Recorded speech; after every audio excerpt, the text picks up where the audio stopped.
Praise the Lord. परमेश्वर के नाम की स्तुति हो।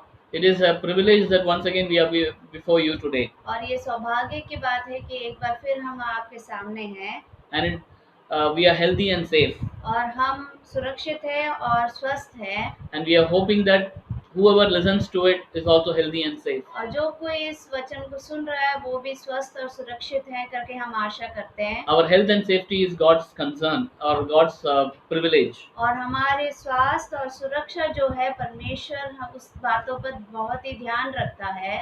And Bible speaks about a God who is known.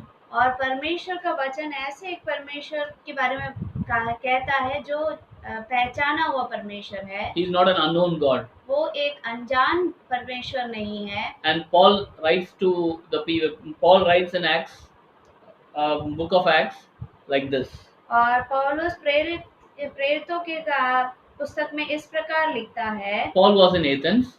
जब पौलुस एथेंस में था, We read about it in chapter 17 verse 16. प्रेरितों के काम 17 अध्याय उसका 16वां वाक्य में हम ये पढ़ते हैं। Now while Paul was waiting for them at Athens, जब पौलुस एथेंस में उनकी बाट जो रहा था, that means he was in Athens, इसका मतलब है कि वो एथेंस नामक नगर में था and he wanted to address the people there. और वो वहाँ पर लोगों को संबोधित करना चाहता था। We read about it in verse 23, और 22वें वाक्य में हम ये पढ़ते हैं, and he addresses them like this. और वो इस प्रकार उन्हें संबोधित करता है। For as I passed along and observed the objects of your worship, I found also an altar with this inscription, to the unknown God. What therefore you worship an unknown, this I proclaim to you. तब पौलुस ने Areopagus के बीच में खड़े होकर कहा, हे Athens के लोगों, मैं देखता हूँ कि तुम हर बात में देवताओं के बड़े मानने वाले हो, क्योंकि मैं फिरते हुए जब तुम्हारी पूजन की वस्तुओं को देख रहा था, Yes. तो एक ऐसी वेदी भी पाई जिस पर लिखा था, अनजाने ईश्वर के लिए, इसलिए जिससे तुम बिना जाने पूछते हो, मैं तुम्हें उसका समाचार सुनाता हूँ। There was an altar, वहाँ पे एक वेदी था, and in that there was an inscription, और वहाँ पर उस वेदी में इस प्रकार लिखा हुआ था, there to an unknown God. एक अनजाने ईश्वर के लिए। Bible talks about a known God. लेकिन परमेश्वर का वचन एक जाने ईश्वर के बारे में You know कहता how है। he is known to us? आपको मालूम है कि वो हमें कैसे पहचाना या जाना गया? It is through the coming of Jesus Christ into this world. ये इसीलिए हुआ क्योंकि यीशु मसीह इस संसार में आए। If Jesus Christ hadn't come here, अगर यीशु मसीह इस संसार में नहीं आते, we would also have written like this, to an unknown God. शायद हम भी ऐसे लिखते, एक अनजाने ईश्वर के लिए। We know God, हम परमेश्वर को जानते हैं, and that too through Jesus Christ. और वो भी यीशु मसीह के द्वारा। We know that God is light. और हम ये भी जानते हैं कि परमेश्वर ज्योति है। We know that God is love. और परमेश्वर प्रेम है। And we know that through Jesus Christ we can approach the Father in heaven. और यीशु मसीह के द्वारा हम पिता परमेश्वर जो स्वर्ग में है उन तक पहुंच सकते हैं। And because Jesus Christ came here, और क्योंकि यीशु मसीह संसार में we आए, address God as our Father. और पिता परमेश्वर को हम पिता के रूप में संबोधित करते हैं। And therefore it is our responsibility to proclaim God. और इसीलिए ये हमारा कर्तव्य बनता है कि उस परमेश्वर के बारे में हम प्रचार करें। It is not just because we gain anything out of it. और ये इसलिए नहीं कि हम कुछ हासिल कर लेते हैं, Because it is our experience. ये हमारा अनुभव है इसीलिए। And this experience has to be proclaimed. और ये जो अनुभव है उसे प्रचार करना जरूरी है। When you proclaim about a person, और जब आप एक व्यक्ति के बारे में प्रचार करते हो, there has to be a right testimony. और उसके बारे में एक सही गवाही होनी And the जरूरी है। testimony has to be proven. और वो जो गवाही है वो साबित भी होना चाहिए। And the testimony must be approved. और वो जो गवाही है उसका अप्रूवल भी होना चाहिए। And we are going to read about that in 1 John chapter 5 verse 6 to 12. और यही बात को हम पहली यूहन्ना की पत्री 5वां अध्याय उसका 6 से 12 में पढ़ते हैं। We read about the testimonies about Jesus Christ. और यहाँ पर हम यीशु मसीह की गवाही के बारे में पढ़ते हैं। We read like this. हम इस प्रकार पढ़ते हैं। 1 John chapter 5 verse 6. पहला यूहन्ना 5वां अध्याय उसका 6वां वाक्य है। For this is he who came by water and blood, Jesus Christ, not by water only, but by water and the blood. यही है वह जो पानी और लहू के द्वारा आया था, Hmm. अर्थात यीशु मसीह। वह न केवल पानी के द्वारा वरन पानी और लहू दोनों के द्वारा आया था। And the Spirit is the one who testifies because the Spirit is truth. और जो गवाही देता है वह आत्मा है, क्योंकि आत्मा सत्य है। And this is the testimony about Jesus Christ. और यही है यीशु मसीह की गवाही।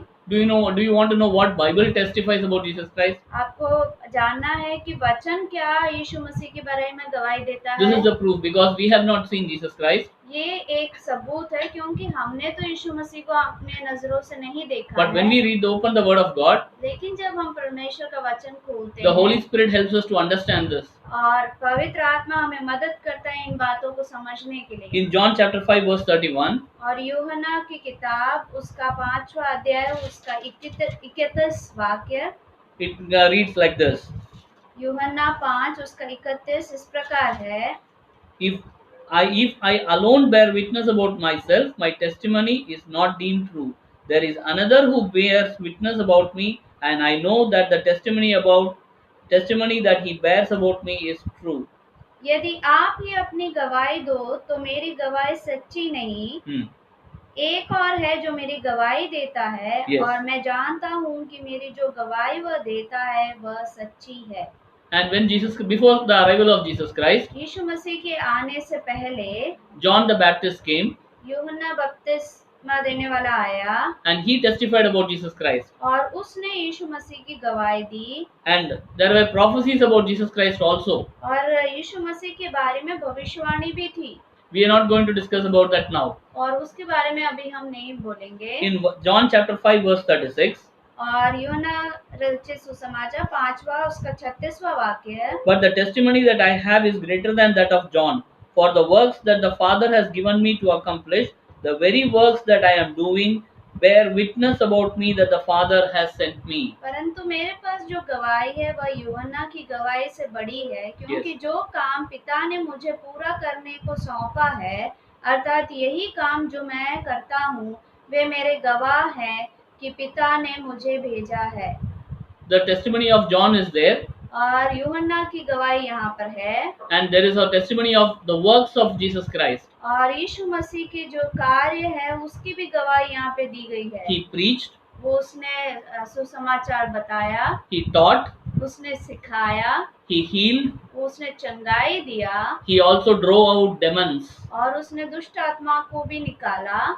And all these work testify that Jesus Christ is from God. और ये सारी बातें यीशु मसीह की गवाही देता है कि वो स्वयं पिता परमेश्वर की ओर से है। In John chapter 5 verse 39, और यूहन्ना रचित सुसमाचार 5वां अध्याय उसका 39 वाक्य, you search the scriptures because you think that in them you have eternal life, and it is they that bear witness about me. The word of God is also a witness about Jesus Christ. तुम पवित्र शास्त्र में ढूंढते हो क्योंकि समझते हो कि उसमें अनंत जीवन तुम्हें मिलता है। और यह वही है जो मेरी गवाही देता है। परमेश्वर के वचन में भी उसकी गवाही है। My dear brothers and sisters, हे मेरे प्रिय भाई बहनों, every book in the Bible, हर एक अध्याय जो बाइबल में है, it points towards Jesus Christ. वो यीशु मसीह की ओर संकेत करता है। From the first page to the last page, पहले पन्ने से आखिरी पन्ने तक, everything about the Bible, everything written in the Bible directs towards Jesus Christ. सब कुछ जो लिखा गया है वो यीशु मसीह की ओर ही संकेत करता है। And the Bible is a witness to it. और ये बाइबल इसका सबूत है। The problem is, लेकिन समस्या यह है, we know Jesus Christ, हम यीशु मसीह को जानते हैं, but we don't testify about him. लेकिन हम उसके बारे में कई बार गवाही नहीं देते। You know why? आप जानते हैं क्यों? Probably there are reasons for it. और बहुत से कारण इसके हो सकते हैं। The reason for this is और पहला कारण ये है faith. विश्वास। The acronym for faith is like this, or the breakup of faith is like this. और यदि विश्वास को पूरी तरह परिभाषा करें तो इस प्रकार है, Forsaking all, सब कुछ छोड़कर I take him. मैं तुझे स्वीकारता हूँ। F for forsaking, F जो शब्द अंग्रेजी में है वो है सब कुछ छोड़ना। all, F-A, all, A जो शब्द है all, यानी सब कुछ को छोड़ना। I take him. और मैं उसे लेता हूँ। Have we forsaken everything and taken Jesus Christ? क्या हमने सब कुछ छोड़कर यीशु मसीह को ले लिया है? My dear brothers and sisters, हे मेरे प्रिय भाई I बहनों, think we haven't left everything and taken Jesus Christ. मेरे ख्याल से हमने अपने जीवन में सब कुछ छोड़कर शायद यीशु मसीह को नहीं We have लिया है। Jesus Christ. हमारे पास यीशु मसीह है, We have the worldly things also. लेकिन साथ साथ में इस संसार की भी बहुत सी बातें हमारे पास है। When it goes together, जब वो दोनों एक साथ आगे बढ़ता है our testimonies are not proven. और हमारी गवाही सही रीति से साबित नहीं होती है। The world also has its own testimonies. संसार के पास भी खुद की अपनी गवाही है। Some people say that कुछ लोग इस प्रकार कहते if you हैं, have a strict food regimen, यदि आप सही रीति से खाना पीना भोजन करेंगे, you will have good life. आपके पास एक अच्छा जीवन हो Some सकता है। people restrict certain kinds of food. और कुछ लोग कुछ भोजन का भी कमी करते हैं या Yes. फिर नहीं खाते हैं। Some people don't eat certain vegetables, कुछ लोग तो कुछ सब्जियां भी नहीं खाते हैं, saying that this is a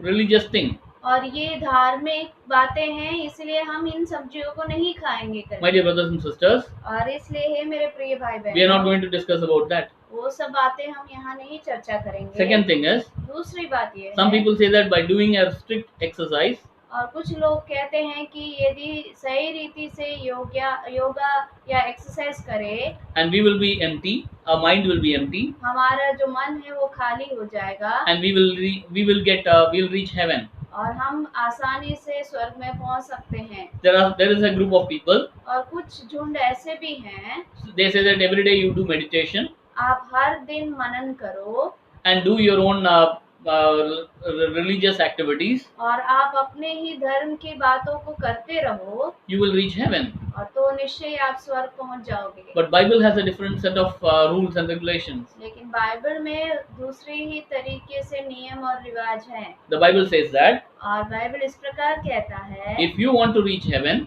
यदि आपको स्वर्ग में पहुंचना है believe in Jesus Christ. तो आपको यीशु मसीह पर विश्वास करना You will होगा, be saved. आप निश्चय ही बच जाओगे। And in 1 John chapter 5, और पहला यूहन्ना 5वां अध्याय में in verse 10, 10वें वाक्य में, whoever believes in the Son of God has testimony in himself.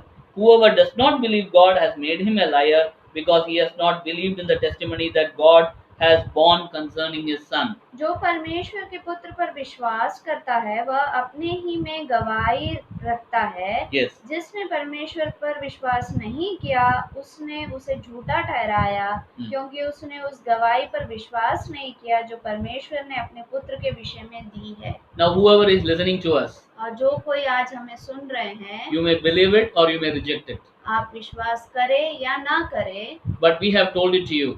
लेकिन हमने आपको बता दिया There है, will be a time एक समय आएगा we may all have to go and stand before Jesus Christ, हम सबको यीशु मसीह के पास जाकर खड़े होना पड़ेगा, and we will have to give account for every word that is being spoken and heard. और हर एक बातें जो हमने सुनी है या बताई है उसका हिसाब देना पड़ेगा। And nobody can say that I have not heard, I have not told. और उस समय कोई नहीं बच सकता ये कहकर कि मैंने नहीं सुना या मैंने नहीं बोला। It is better we understand, analyze and decide. और इसलिए ये बेहतर होगा कि हम इसे समझे और जाने।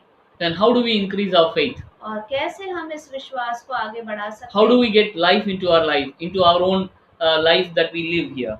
और जो जीवन यहाँ पर हम बिताते हैं उसमें हमें कैसे ये विश्वास में आगे बढ़ना है। There is a solution the Bible tells you. और एक हल बाइबल बताता है। We read about it in Acts chapter 16.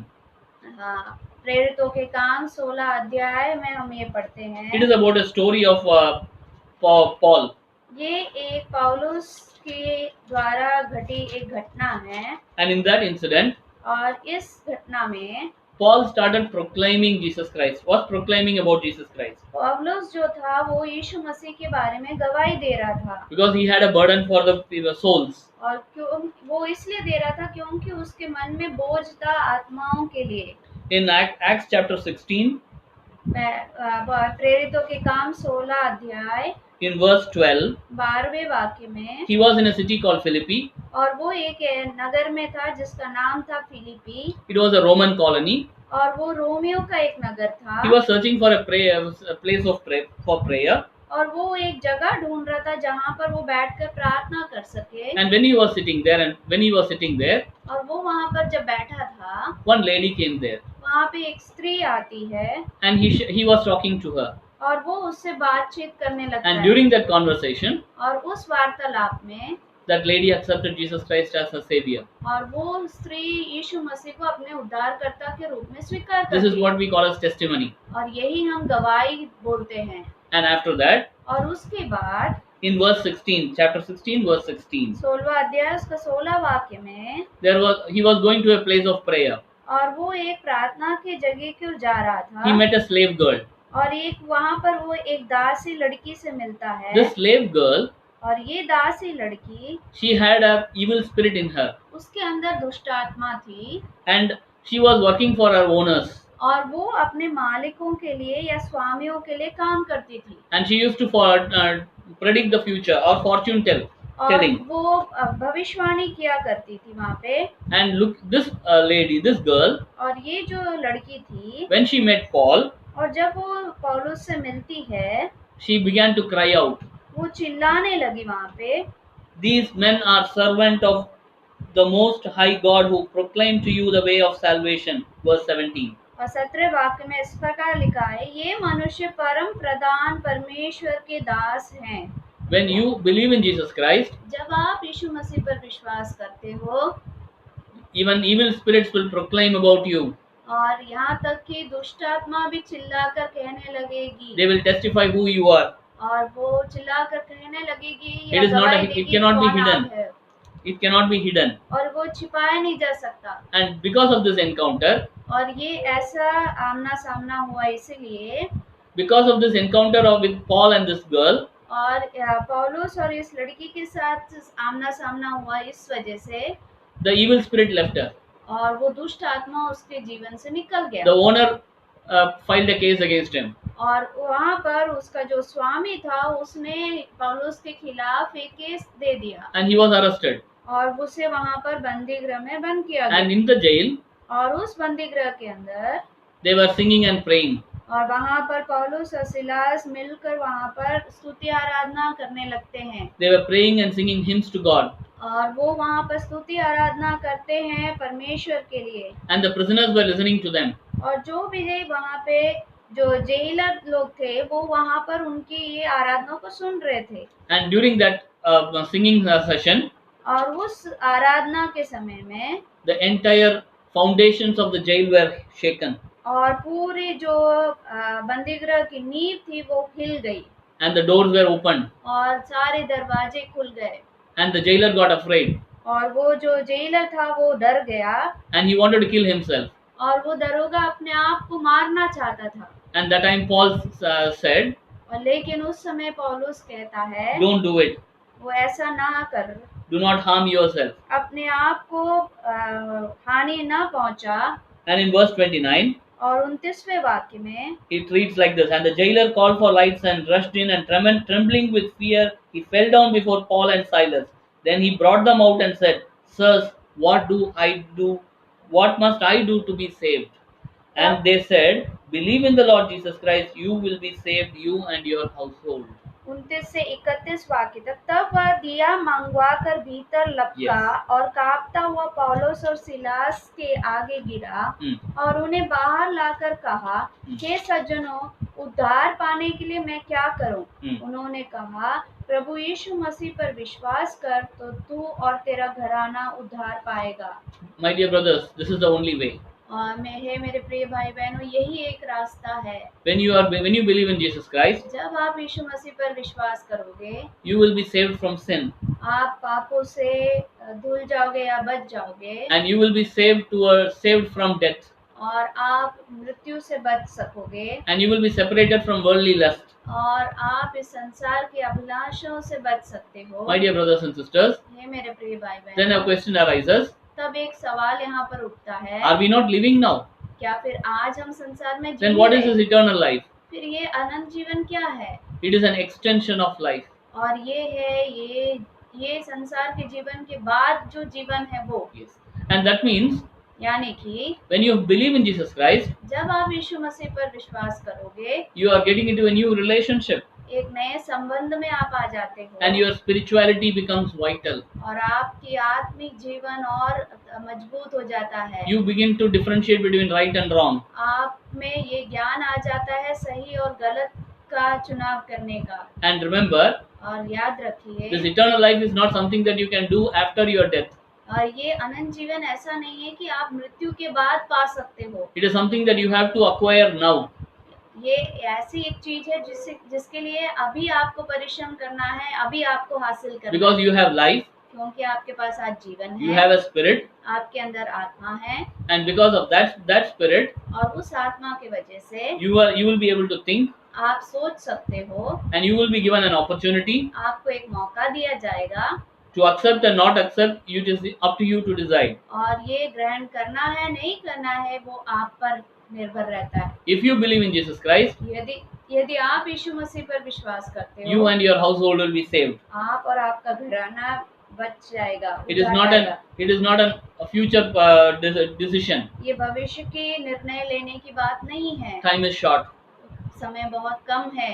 and not only that, और केवल ये ही नहीं, when you believe in Jesus Christ, और जब आप यीशु मसीह पर विश्वास your very करते nature हैं, changes. और आपका पूरा स्वभाव बदल जाता है, You get a new life, आपको एक नया जीवन मिलता है, and you start loving one another. और आप एक दूसरे से प्रेम करने लग And जाओगे। not only that, और केवल ये ही नहीं, you will start knowing and God who knows you. और आप उस परमेश्वर को जानने लगोगे जो आपको जानता है। It is not an unknown God. ये एक अनजान परमेश्वर नहीं है। When you know a known God, जब आप एक पहचाने या जाने परमेश्वर को जानते हो, then you will have love for others, और तब आपके अंदर दूसरों के लिए एक प्रेम होगा, and you will start proclaiming. और आप प्रचार करने लगोगे। Now you understood why we don't proclaim. अब आप समझ गए कि हम क्यों गवाही नहीं देते या प्रचार नहीं करते। It is because वो इसलिए we have not forsaken everything, हमने सारी बातों को अपने जीवन से छोड़ा नहीं है, and we carry Jesus also. और लेकिन हम साथ साथ में यीशु मसीह को भी लेकर चलते हैं, We think that we are carrying Jesus Christ. और हम ये सोचते हैं कि मैं तो केवल यीशु मसीह को ही लेके चल रहा So हूँ। let us redefine our faith. इसलिए हम वापस अपने विश्वास की परिभाषा करें।